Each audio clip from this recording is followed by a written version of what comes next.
जी हाँ, आज हम पढ़ेंगे महाभारत की एक साँझ, जिसके लेखक हैं भारत भूषण अग्रवाल जी। भारत भूषण अग्रवाल जी बहुमुखी प्रतिभा के धनी साहित्यकार थे। इनका जन्म सन 1910 में और इनकी मृत्यु सन 1975 में हुई। मुख्य रूप से ये कवि थे। इन्होंने नाटक, एकांकी, उपन्यास, निबंध, आलोचना आदि सभी क्षेत्रों में रचनाएं की। मतलब इन्होंने लिखा। भारत भूषण जी की भाषा शैली, ध्यान रखिए ये पूछा जा सकता है, भारत भूषण जी की भाषा शैली अत्यंत प्रभावशाली तथा सरस है, यानी ईजी, आसान है, मज़ेदार है। ये विषय वस्तु को अनूठे तथा सर्वथा नवीन ढंग से प्रस्तुत करने में सिद्ध हस्त हैं। यानी विषय वस्तु को, जो भी सब्जेक्ट है उसको प्रस्तुत करने में, हमारे यानी पाठक के सामने रखने में, नए रूप में रखने में सिद्ध हस्त हैं। मतलब एकदम बोल सकते हैं परफेक्ट हैं। अर्थात किसी भी बात को नए ढंग से, नए तरीके से पाठक के सामने रखते हैं। रखने का ढंग इनका अनोखा है। अब आइए यहाँ धृतराष्ट्र, जो ये पात्र परिचय आप देख लीजिए। जब पात्र परिचय अच्छे से समझ लेते हैं तो कहानी समझना बड़ा आसान होता है। धृतराष्ट्र, चूँकि यहाँ जो दिया हुआ है देखिए, महाभारत काल के हस्तिनापुर के जन्मांध राजा, जन्मांध यानी जन्म से ही ये अंधे थे, जो दुर्योधन के पिता थे। पांडु इनके छोटे भाई और पांडव भतीजे थे। यानी पांडु के बच्चों को, यानी जो 5 पांडव हैं, ठीक, तो ये पांडु के बच्चे हैं पांडव, और ये जो पांडु हैं धृतराष्ट्र के भाई हैं। धृतराष्ट्र जो है जन्म से ही अंधे थे, इसीलिए ध्यान दीजिएगा ये राजा नहीं बने। उस समय में नियम था कि राजा का बड़ा लड़का ही राजा बनेगा। धृतराष्ट्र बड़े थे, लेकिन ये अंधे थे, इसीलिए इनके जगह पर पांडु को राजा बनाया गया। पांडु छोटे थे। खैर, दोनों भाइयों में बड़ा प्रेम था। पांडु और धृतराष्ट्र देह दो थी, आत्माएं इनकी एक थी। इस बात को पांडु और धृतराष्ट्र दोनों ही मानते थे। लेकिन इसी कारण देखिए कितनी बड़ी लड़ाई हो गई। पांडु नहीं थे, ध्यान रखिएगा, अगर पांडु होते तो शायद लड़ाई नहीं होती। खैर, थोड़ा और आगे बढ़ते हैं। संजय धृतराष्ट्र के मंत्री, जो महाभारत के युद्ध का विवरण अपनी दिव्य दृष्टि से देखकर धृतराष्ट्र को सुनाते थे। संजय जो है, इनको दिव्य दृष्टि प्राप्त थी। श्री कृष्ण जी ने इन्हें दिव्य दृष्टि दिया था, क्योंकि संजय जो है भगवान श्री कृष्ण से वरदान प्राप्त किए थे। संजय की वीरता से प्रसन्न होकर के भगवान श्री कृष्ण ने जब अपने चक्र से संजय का गला काट दिया, उस समय इन्होंने पूछा कि अगर तुम्हारी कोई इच्छा है तो बताओ। संजय ने कहा कि मेरी इच्छा यही थी कि मैं महाभारत की लड़ाई अपनी आँखों से देखूं। तो चूंकि गर्दन कट जाने के बाद मर जाना चाहिए, मरेगा ही, लेकिन भगवान श्री कृष्ण ने ये कह दिया कि ठीक है, तुम्हारी इच्छा पूरी होगी।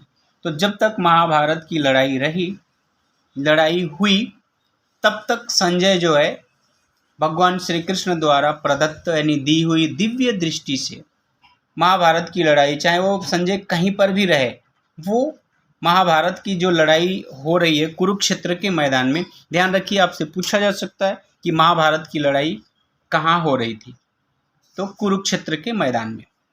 तो संजय कहीं भी रहे वो दिव्य दृष्टि से देख सकता था। क्योंकि धृतराष्ट्र अंधे थे, इनको भी दिखाई नहीं दे रहा था।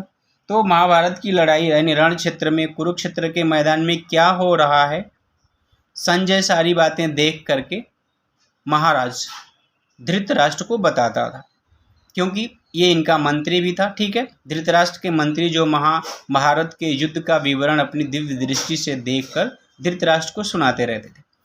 दुर्योधन धृतराष्ट्र के 100 पुत्रों में से सबसे बड़ा पुत्र था और इसी की वजह से खैर लड़ाई भी हुई, दुष्टता भरी हुई है इसमें, बहुत ही उदंड था।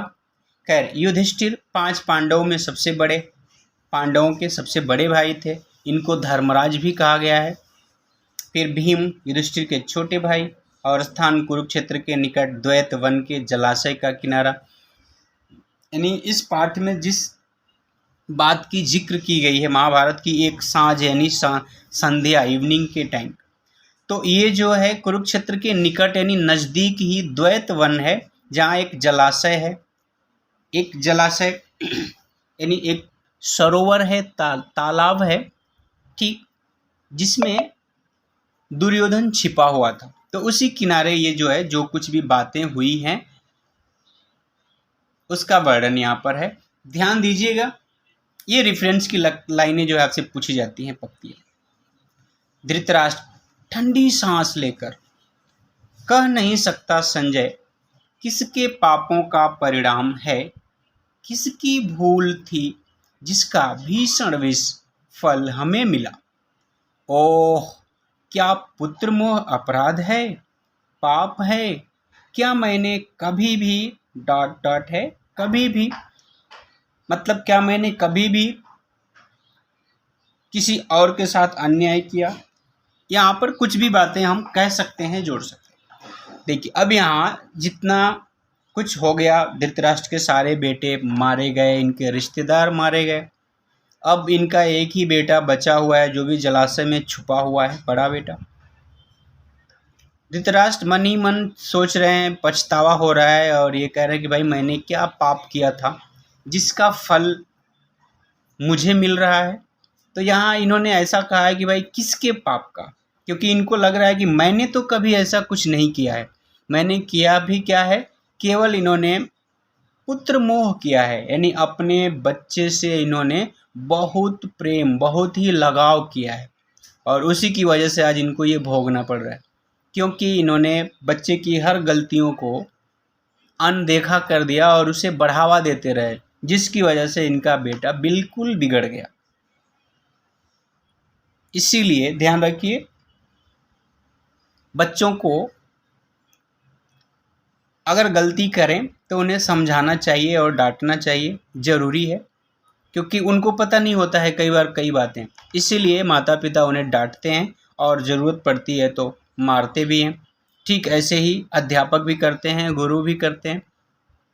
अगर बार बार कहने पर भी नहीं मानते हैं तो आपको दंड दिया जाता है, क्योंकि अगर अभी आप नहीं सुधरेंगे तो बड़े हो जाने पर आपकी गलतियां बड़ी हो जाएंगी, जिससे पूरे परिवार या समाज को नुकसान होगा।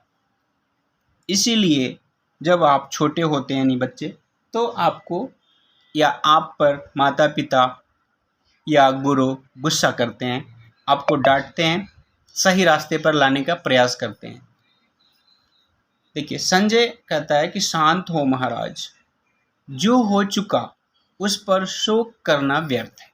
मतलब जो कुछ भी बात बीत गई उसे याद करके दुखी होना बेकार है, क्योंकि जो बीत गया अगर हम उसको याद करते हैं तो कोई फ़ायदा तो होने वाला नहीं है, कुछ भी नहीं होने वाला है। इसीलिए कभी भी हमें बीती बातों को याद करके अपने आप को दुख नहीं देना चाहिए, अपने वर्तमान को दुखमय नहीं बनाना चाहिए। ध्यान दीजिए, इसीलिए कभी भी पास्ट को याद करके अपने प्रेजेंट को ख़राब नहीं करना चाहिए, क्योंकि ध्यान रखिएगा हम अक्सर मनुष्य इसी बात में परेशान रहते हैं, कल ऐसा हो गया, या फिर हम ये सोचते हैं कि कल क्या होगा। ध्यान रखिए, आज जैसा होगा वही हमारा कल है, कल मतलब आने वाला और बीता हुआ भी। अगर आज हमारा अच्छा रहा तो हमारा पास्ट भी अच्छा है, और अगर आज अच्छा है तो कल भी इसी पर डिपेंड है, यानी कल भी अच्छा ही होगा। इसीलिए मैं आपसे एक बात बताना चाहता हूँ कि आप कभी भी भूत और भविष्य के बारे में मत सोचिए, वर्तमान को अच्छे से रखिए, वर्तमान में अच्छे से अपना जीवन यापन कीजिए। अगर आपका वर्तमान अच्छा है, प्रेजेंट अच्छा है, तो पास्ट और फ्यूचर दोनों ही अच्छे होंगे। चलिए आगे देखते हैं। धृतराष्ट्र कहता है कि आत्मरक्षा का और कोई उपाय न देखकर, यानी अपने बचाव का, ठीक है, महाबली सुयोधन, इन्होंने अपने बेटे को महाबली कहा है और सुयोधन क्या कहा है। यही बातें हैं जब हम अपने बच्चे की गलतियों को अच्छाइयों में देखने लगते हैं। इन्होंने कहा कि भाई द्वैत वन के सरोवर में घुस गए और उसके जल स्तंभ में छिप कर बैठे रहे, यानी जल में, पानी के अंदर छुप के बैठे रहे। पर न जाने कैसे पांडवों को इसकी सूचना मिल गई और वे तत्काल रथ पर चढ़कर वहां पहुंच गए। ध्यान दीजिए, प्रश्न आपसे पूछा जा सकता है कि दुर्योधन के जल में छुपने की सूचना या जानकारी पांडवों को कैसे मिली, या किसने बताया, पांडवों को किसने बताया? तो ध्यान दीजिए, यहाँ पे दिया हुआ है अहेरी, यानी शिकारी, क्योंकि जब दुर्योधन भागते हुए जल में जाकर के छुपा, भागते भागते, तो वहाँ कुछ शिकारी थे जंगल में जो शिकार करते हैं ना पशु और पक्षियों का, तो उन्होंने उसे वहाँ भागते छुपते हुए देखा था। उन्हीं लोगों ने, यानी शिकारी ने ही पांडवों से बताया। देखिए, भीम कह रहे हैं, लीजिए महाराज, यही है द्वैत वन का सरोवर। वे अहेरी कहते थे कि उन्होंने दुर्योधन को इस जल में छुपते हुए देखा है। मतलब उन्होंने बताया कि भाई दुर्योधन इसी पानी में, इसी जल में छुपा हुआ है, क्योंकि अंदर गया, बाहर निकलते हुए हम लोगों ने नहीं देखा, अंदर गया तो हम लोगों ने देखा। युधिष्ठिर कहते हैं, आओ हम लोग उसे बाहर निकालने की चेष्टा करें। फिर जल की कल कल ध्वनि, यानी पानी से थोड़ी, पानी में हलचल होती है, आवाज आती है, साउंड। युधिष्ठिर पुकार कर थोड़ा बोलते हैं जोर से, ओ पापी, अरे ओ कपटी दुरात्मा दुर्योधन, क्या स्त्रियों की भांति जल में छुपा बैठा है? बाहर निकल आ, देख तो काल तुझे ललकार रहा है। दुरात्मा का मतलब होता है बुरी आत्मा, यानी दुष्ट आत्मा। ये कह रहे भाई क्यों तुम औरतों की तरह छुप के बैठे हो पानी के अंदर, बाहर निकल जा। फिर भीम कहते हैं, कोई उत्तर नहीं। जोर से, दुर्योधन, अरे अपने सारे सहयोगियों की हत्या का कलंक अपने माथे पर लगाकर तू कायरों की भांति अपने प्राण बचाता फिरता है, तुझे लज्जा नहीं आती? भीम ने भी ललकारा कि भाई तूने सारे लोगों को मरवा दिया और अब अपनी जान बचाने के लिए पानी में छुपा हुआ है, बेशरम, तुम्हें शर्म नहीं आ रही? फिर युधिष्ठिर कहते हैं, मतलब देखिए, अब ये पूरे लोग उसका मजाक भी उड़ा रहे हैं, ठिठोली कर रहे हैं। युधिष्ठिर कह रहे हैं कि लज्जा, उस पापी को लज्जा?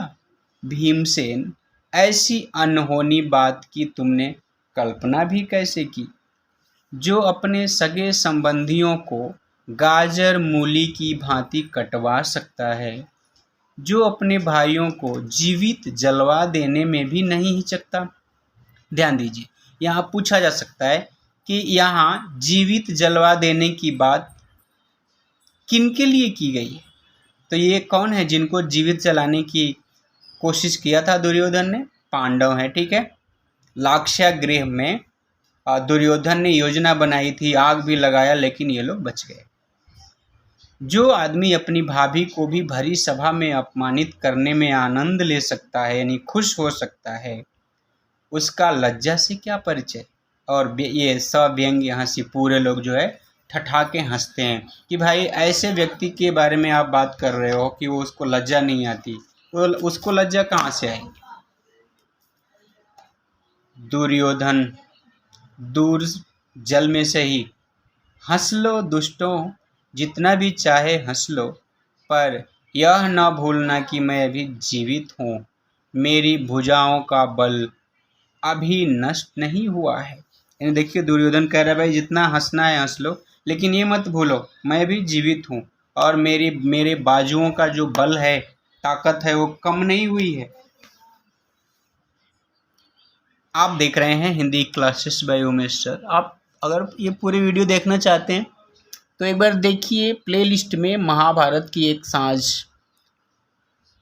पाठ ढूंढिए, मिलेगा, मेरे चैनल पर है। दूसरी बात, एकांकी संचयन प्लेलिस्ट में है, उसमें भी मिलेगा। और फिर मैं कल अगला भाग और महत्वपूर्ण प्रश्न उत्तर महाभारत की एक सांझ से लेकर आऊँगा। तब तक के लिए अलविदा। जय हिंद, जय हिंदी।